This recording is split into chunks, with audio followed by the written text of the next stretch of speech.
All right, my man, state your name and let them know you on Real Talk with Nick. All right, my name is David Parmalee. I'm a United States Army veteran. I'm an avid sports fan. I like Giants, Jets, Knicks, Mets, whatever. But you're a Nick fan. But I'm a Knicks fan. I haven't been to a few of their games because my mobility is not like it used to be. But I get a chance. I do watch it on TV when it's on. And for me, When the we speak of Knicks, these New York Knicks, man, the Knicks, for me, is my number one team. Then come the Nets. But I'm gonna keep it for real. On the Knicks, they had some good quality players. Like I said, I don't know if it's the front office or if it's the coach's call or it's their decision. But when they do have decent players and everybody plays consistent, they'll have an elite team. But then you'll have some players and you'll let them play 2, 3 years or whatever. God forbid, hopefully they don't get injured. But then when that happens, that throws their whole game off. Then somebody else will step up.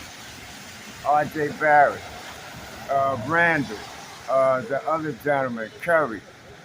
so let me talk to you. When you speak of Julius Randle, right, Right, and R.J. Barrett, do you right. like them two together? You like the chemistry between the I two? I believe they can play together when both of them are are together. But then you'll have a game whereas Randall's game will be a little off, which I have seen, and then Barrett will step up. And then you have the other gentleman, Curry. Then you have Fournette. You'll have him. When they all play consistent and they play together, they unstoppable. It's like this year, everybody was counting them out. Oh man, they this seed, they that seed. But look what happened. They all came together. They ain't make the And playoffs they though. they didn't make the playoffs, but it was on a consumption that they was making a run. Oh, They towards was the end, yeah, they was. they was making a run. Some So say I that said, happened because Tom Thibodeau was playing his youth. Like he's not normally known for doing that. Like he's a veteran type of player. right, right, and I agree with that. But like you say too, Tom Thibodeau, if his game is on, and I mean they consistent, but they be on fire, man. They be like you said, they did make the run, but it was a little bit too late. You know what I mean? So talk to me, man. When you was coming up, man, because you've been a Knicks fan all your life, Mm-hmm. and respectfully, I see you are OG status. Mm-hmm. You know, Mm-hmm. who was the players on the Knicks that you once admired, man? Wow. We going back, baby. That's a hell of a You talking call. about Knicks championship But days, baby. Reed, Frazier, the Busher, Bradley, Earl the Pearl, even when they starting five wasn't performing, they had a good bench. What I loved in that game when they won that championship that year, Right? Willis Reed, the man hurt. Everybody in Madison Square Garden was like, oh shit, what we gonna do? What that man do from his heart and soul? He came back out on the floor and played hurt, and won the championship. Now for me, He had number that 4 points that game. that's true, but the man played hurt, bro. And that for me, that shows much heart. You ain't let your team down. You didn't sit in the locker room. Oh boy, I'm injured. What I'm gonna do? I'm not a mind reader, but for me, seeing that with my own two eyes, and for him to come back out on that floor and produce that game, everybody in Madison Square Garden and their mother, they stood up in that place. That place was rocking. I wasn't there to see it per se in person, but for me to watch it on TV, and it's like when I watch the news or they used to have sports center. They would go back to that game, bro. I wish I could have videotaped it during that time, but unfortunately I couldn't. Now, I'm gonna be a Knicks fan, man, win or lose. That's just me with every New York team. I'm gonna be a Knicks fan, forever. win or lose.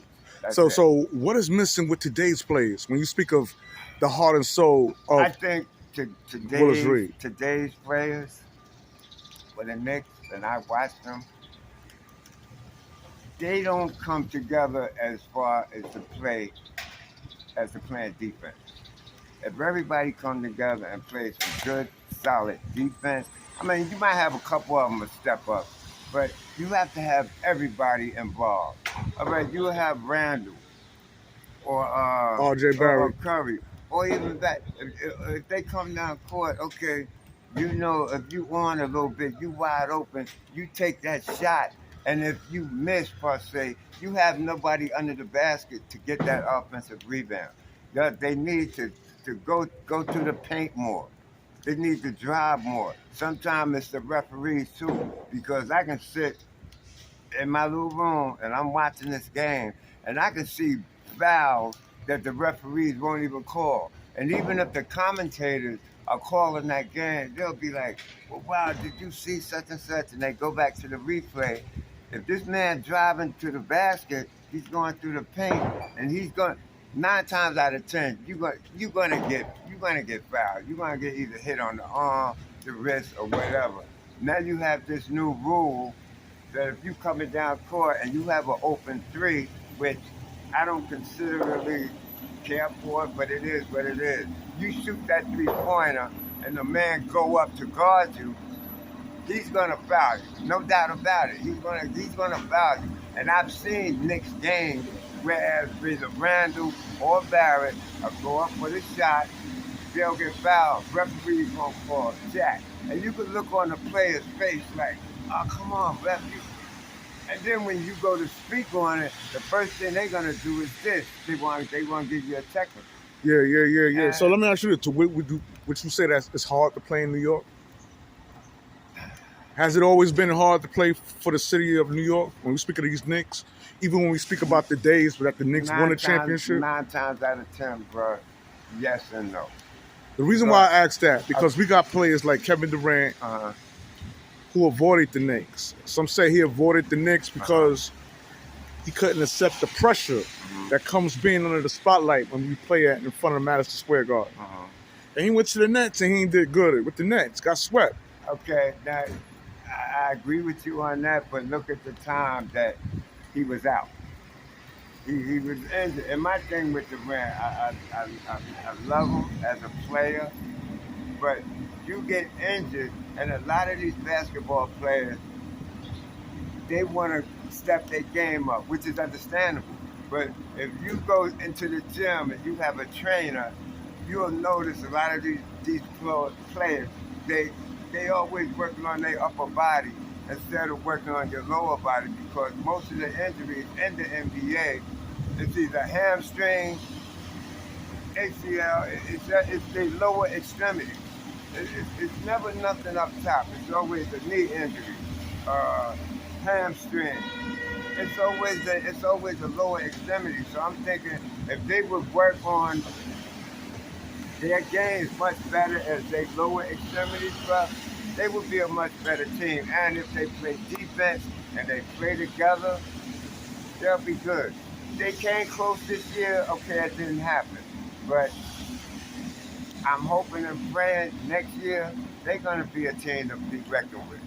Especially with the youth, we got a lot of youth players, man. Absolutely. See, you got them fresh legs, you got them young legs.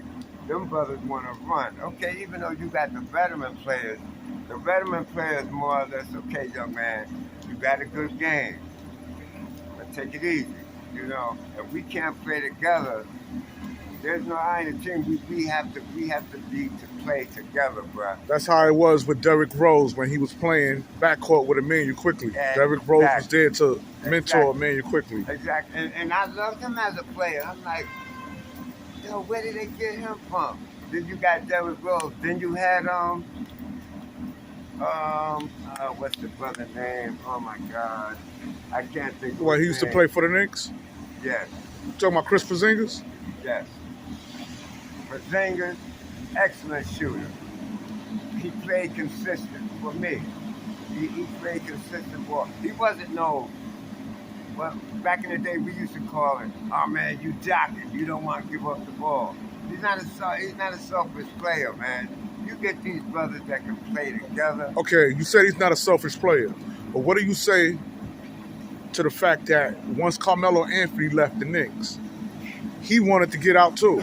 Yeah. He wanted to be the #1 option on the Knicks. And I'm thinking for that, I don't know if it was a money issue. I think Carmelo worked good with the Knicks. You had a good squad. You had a good squad back then. Did you like the Knicks? Did you like the Carmelo and Porzingis playing together? I like them playing together. Also, I like when John Starks. I'm going back now. But Okay. I'm saying the Knicks, I know you can't play forever and you want to move on. But the Knicks had some players, bro, that was tight fitted. These guys on the road, whatever. I noticed one season they was winning more road games than they were at home. Even when they was losing at the Garden, they would lose by maybe 5 points, 4 points, 3 points. I've seen games where it came down to the wire. It was either Randall or Barrett hit a 3-pointer, boom, tied it up. Okay, now y'all got the momentum going. Keep that same momentum. Don't just go back out there, okay, we got the game won. It's in overtime. The game is not over yet till you see them 3 0-0s on that clock. When that time expires, then you got the game in hand. But for y'all to lose by 2 points, 3 points, don't point fingers. Oh, you should have gave the ball up to me. You should have passed it to me. I was wide open. No. Be humble. If you see that man open, okay, I might have an open 3-pointer. Nah. I'd rather try to get closer to the basket. So that way, when that ball is coming to me and I know the opposing team they're gonna D you up because they know you're gonna go up for that shot and you will get fouled if the referee will call it. Okay. If he don't call it, then man, that's like game over. In your eyes, who's the greatest point guard the Knicks ever had? You got Clyde Frazier. You got Mark Jackson. Okay. You got Stephon Marbury. You got Earl Monroe, Frazier. Who's the Knicks' greatest point guard, man? For me, the greatest point guard the Knicks. I'm gonna name it again. That- Mark Jackson, That's a hard one. Steph Marbury, Because I remember him. Clyde Frazier. I remember Clyde. Talk to me, baby. Who is the best point guard ever the Knicks ever had? I'm going to go with Walter Clyde Frazier, Yeah. in my eyes. And to this very day, sometimes he'll commentate a few games. Mark Jackson, another excellent player. Marbury, another. But for me, I'd stick with Clyde. Stick with Clyde. Because he was not only as far as being an avid player for the Knicks, he also dealt with stuff in the community. You know what I mean? He wasn't, because I got it like that. And flashy dresser, I love the way the brother dressed, bro. I wish I had clothes like that. But he was, for me, he was an excellent point guard for the Knicks. All right, man. And there it is, man. I want to thank you for coming on Real Talk with Nick. And we out. Peace. No problem.